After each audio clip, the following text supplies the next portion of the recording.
네, 반갑습니다. 사안가 비기 군단장 상비군입니다. 상비군은 주식 투자에 도움이 될 만한 정보와 특징주 등 여러 이슈를 알려드리고 있습니다. 보유하신 종목들 모두 상한가 나오길 기원하면서 구독과 좋아요, 알림 설정까지 눌러주시면 감사하겠습니다. 네, 오늘은 어제 이 중국 한알령 해제 소식에 연이은 중국 소식입니다. 중국에서 이 기존 돼지열병과는 다른 이 신종 돼지독감 바이러스가 발견되었는데요. 이 중국 질병통제예방센터에 따르면 이번 신종 돼지독감은 신종 플루와 그리고 조류 인플루엔자 바이러스들의 특성이 섞여 나타난 신종 바이러스로 그림에서 보시는 것처럼 유러시안 조류독감과 신종 플루 바이러스 이 기질들을 모두 갖고 있는 신종입니다. 그래서 G4EAH1N1이라고 하고 일명 G4라고 불리고 있는데 이 바이러스는 이 매개체인 돼지에서 사람으로 전파가 되는 것으로 확인되었고요. 연구팀에 의하면 이 바이러스는 신종 플루 계열로서 인간 수용체와 결합할 수 있고 사람의 기도, 호흡기 세포에서 잘 배양된다고 합니다. 그렇기 때문에 사람과 사람끼리 전파될 수 있는 부분도 없지 않아 있고요. 사람은 이 바이러스에 대해 취약한 점을 갖고 있는 데다가 실제로 이 돼지 사육장 종사자 중에서 338명 중에 35명이 이 바이러스에 대해서 양성 반응을 보였습니다. 자, 정리해 보겠습니다. 조류, 인간, 돼지 독감 바이러스 결합의 신종 바이러스고요. 그래서 이 바이러스 자체가 이 돼지 독감 자체가 제2의 코로나 팬데믹이 나오는 거 아니냐 라는 우려도 있습니다. 아직 코로나19가 다 끝나지도 않았는데 새로운 또 바이러스가 나와서 실제로 사람과 사람끼리 감염된다라고 한다면 또 다른 공포가 오는 것이 아닌가 라고 하는 걱정도 사고 있는 모습이고요. 참 하나 궁금한 건 왜 이런 일들은 유독 중국에서만 일어나는 걸까요? 참 이상하죠. 코로나도 그렇고 모든 것들은 다 중국이 원인입니다. 중국에서 처음 시작되어서 이렇게 전 세계로 퍼져나가고 있었죠. 자, 이쯤 되면 참 중국에서 무슨 일을 꾸미는 건 아닌지 의심되는데요. 의심은 여기까지 하고요. 자, 그래서 오늘은 이 돼지열병 관련주들을 한번 체크해 볼 건데요. 사실 이 뉴스가 어제 나왔기 때문에 어제 강했던 종목들이 있었습니다. 그래서 어제 영상을 찍었다면 좋았겠지만 오늘도 역시 그 강세를 보여주고 있기 때문에 한번 알아보도록 하겠습니다. 자, 첫 번째 대장주 바로 알아보겠습니다. 어제 제일 먼저 상한가를 찍고 풀리지 않았던 체시스 될 수 있겠고요. 그리고 이글벳, 우진 BNG 등등이 이렇게 될 수 있겠는데 제가 오늘 가지고 온 이 관심주는 아직 이렇게 거래량이 터지지 않은 종목입니다. 오늘 제가 가지고 온 종목들 일단 관련주들 체시스, 이글벳, 우진 BNG 보시게 되면 거래량이 어제부터 나왔지 않습니까? 어제보다 다 거래량이 2배 이상 나온 종목도 보이고요. 비슷비슷하거나 더 많이 나와 있는 상태입니다. 하지만 캔들은 음봉이죠. 긴 윗골이 음봉이기 때문에 역시 이 차익 실현에 의한 실망 매물이 나왔다라고 볼 수 있겠습니다.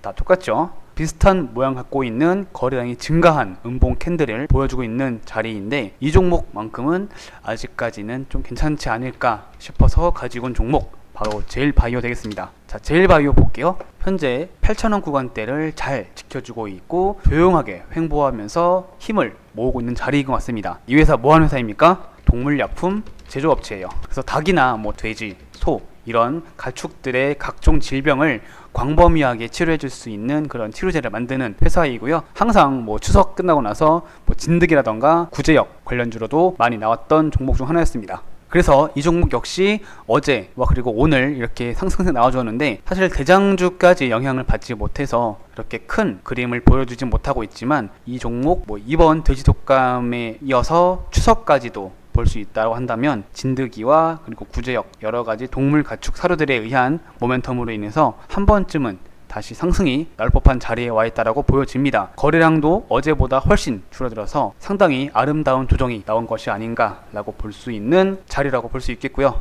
두 번째 종목 또 볼게요. 진바이오텍이라고 하는 기업인데요. 자, 이 회사는 아까 보여드렸던 회사랑 좀 비슷하죠.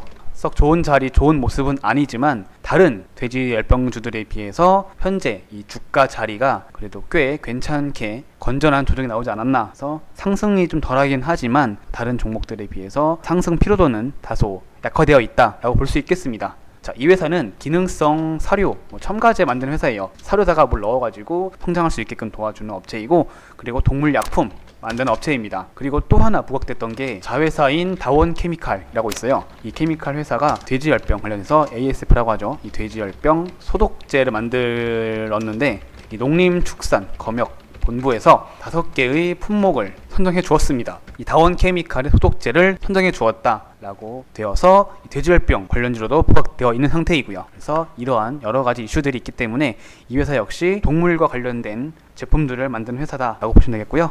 자, 마지막 세 번째 종목은 조금 특이한 종목인데 고려 시멘트라는 기업입니다. 돼지열병에 웬 시멘트? 사실 근데 이 시멘트 관련주들은 작년에도 한번 부각됐던 적이 있었습니다. 자, 이 기사 보시게 되면 작년 6월 달에도 이 돼지열병이 관련주들이 한 번씩 상승하면서 석회 관련주까지 올랐던 적이 있었는데요. 작년에도 이 북한에서 발생한 ASF 돼지열병 관련해서 정부가 방역을 높이기 위해서 석회를 썼다고 합니다. 자, 그렇기 때문에 석회를 가공하는 업체인 시멘트 역시 상승을 보여주었었고요. 여기 글을 보시게 되면 석회를 어떻게 쓰냐 하게 되었냐면 돼지를 이제 돼지 시체라던가 살처분을 끝내고 난 다음에 아니면 불에 태운 이후에 그 재들을 석회와 섞어 가지고 깊이 파묻어야 후속이 없다 라면서 방법까지 설명하셨습니다. 이 방법에 나와 있는 대로라면 석회를 쓸 수밖에 없는 거죠. 그렇기 때문에 뭐 백광 소재라던가 고려 시멘트 이런 종목들이 강세를 보였던 작년이었었고요. 올해 역시 이 고려 시멘트가 다시 한 번 더 부각될 만한 자리에 와 있다라고 보여지고 있습니다. 물론 이 돼지열병 신종 돼지 독감이 얼마나 갈지 모르겠지만 지금 자리가 상당히 꽤 의미 있는 자리로 보여지고 있고요. 60일선을 깨지 않고 지켜내면서 올라가는 모습을 보여주고 있고, 그리고 이 종목은 대북주랑도 관련이 있죠. 그렇기 때문에 대북과 대북 플러스 돼지열병, 제가 강조한 게 뭡니까? 바로 쌍끌이 모멘텀이죠. 그래서 여러가지 모멘텀을 같이 갖고 있기 때문에 한 종목 하나에 대한 모멘텀만 부각이 된다 하더라도 같이 올라갈 수 있는 끼가 있는 종목이라고 볼 수 있겠고요.